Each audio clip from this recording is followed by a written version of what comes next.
8 દીનું અઠવાડિયું પણ દિવસ આવે 7 કેમ અઠવાડિયું કહેવાય છે શનિ રવિ રજા આવે ને 5 દીનું કામ તોય અઠવાડિયું કહેવાય છે હે કે કાકા જમરો કાકા હું રમો એ રમતા કાંઈ ના સિક્કા ગણવી કેમ લગનમાં જવાનું છે એટલે સાંડલો નહીં કરવો પડે કેટલા સિક્કા છે એ 100 રૂપિયા છે આલ્યો તો રૂપિયો હું આપું 101 સાંડલો કરી દેજો અલ્યા ખાલી 100 રૂપિયા છે એમ કહું આ તો 100 રૂપિયા સાંડલો કરી દેજો બોલો હા 100 રૂપિયા નહીં છે 5 ને 100 રૂપિયા છે તો એમ કયો ને 100 રૂપિયા સાંડલો ન કરાય હો તો 500 રૂપિયા ઓછી ના હોય તો આ પાછા આપી દેવું મારી પાસે થોડા 500 રૂપિયા હોય તમે ખોટી જગ્યાએ પૈસા માંગ્યા આ મમરાભાઈ આવે એની પાસે હોય તો લઈ લ્યો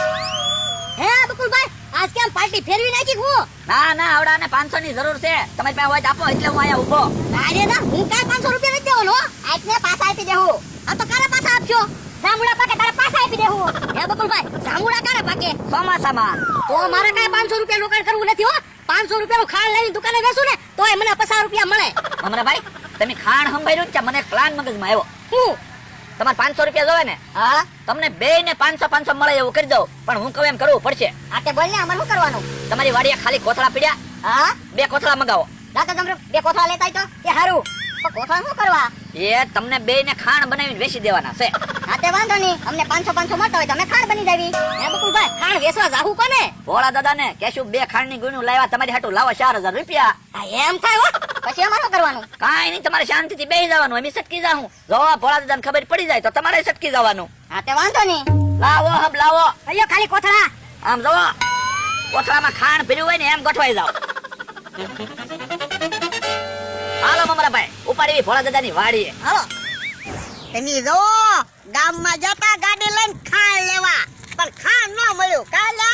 મારું શું ખાંડ ન મળ્યું નકર મારે તો 3 ખાંડની ગુણ ગાડીમાં ખેહવી પડે કેમ તાર ખાંડની ગુણ એક તમે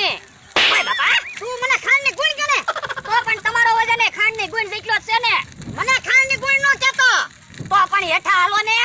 હું થોડો હેઠે આલુ ઓળા શેઠ છું 500 વીઘાનો માલિક છું તો પણ ગાડીમાં પેટ્રોલ પુરાવી ગયો તો ખર્ચો ના થાય લાખ રૂપિયાનો તો ખર્ચો કર્યો લાખ રૂપિયા વસૂલ કરવાના છે જો વસૂલ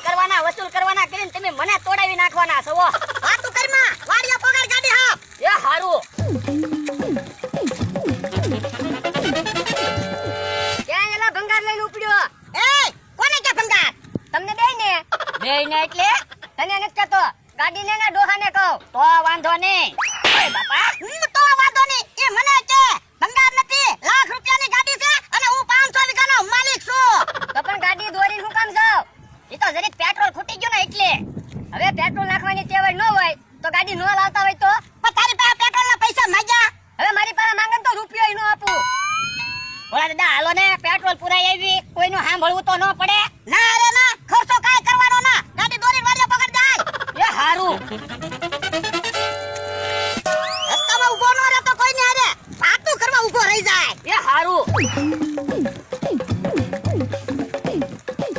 મમરાભાઈ હા ખાંડની ગુણ્યો 2 આવી ગઈ પણ ભોળા દાદાને એનો માણા કેમ દેખાતા ના ક્યાંક ઓલી વાડી આટો મારવા નહીં ગયા હોય ને ગાડી પડી ના તો ક્યાંક બહાર ગામ વયા જાય છે લો બોલો તો હું કરશું ઘડીક વાટ જોઈ ગામમાં જાય કદાચ આવે તો આવે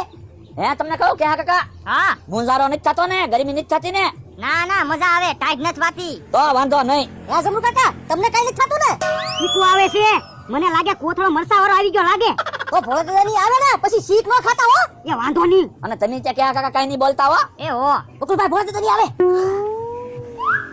હે એમ કેમ ગાડી લઈને આવ્યા હે ભોળા દાદા એ ગામમાં ગયા હતા પેટ્રોલ ખૂટી ગયું તો પણ આમ ગાડી લઈને આવવાનું હોય તો શું કરવું મેં કીધું તો ભોળાદાદાને હેઠા હાલો બોલો જો ભોળાદાદા તમારે તો હેઠું હલાય ને ના રે ના હું થોડો હેઠો હાલું 500 વીઘાનો માલિક છું પણ આમ ગાડીમાં બેહીને આવ્યા તો એ તમારા દાંતે ન કાઢ્યા બકુલભાઈ દાંત કાઢવાની તો તમે વાત કરો કોક કે બાસ્કુ લઈને ક્યાં ભાગ્યો કોક કે ભંગાર લઈને ક્યાં ભાગ્યો હે એવું કહેતા હતા ઓય બાપા પણ ગામની વાત એને હું કામ કે હવે ગામની વાત જવા જો મુદ્દાની વાત કરવી અમે તમારી હાટુ ખાંડની 2 ગુણ્યું લાવ્યા હે અમે ખાંડ લેવા ગામમાં ગયા હતા અમારે ખાંડ લેવાનું જ છો પણ એ ગામમાં તો ક્યાંય ખાંડ છે નહીં તમે લાવ્યા ક્યાંથી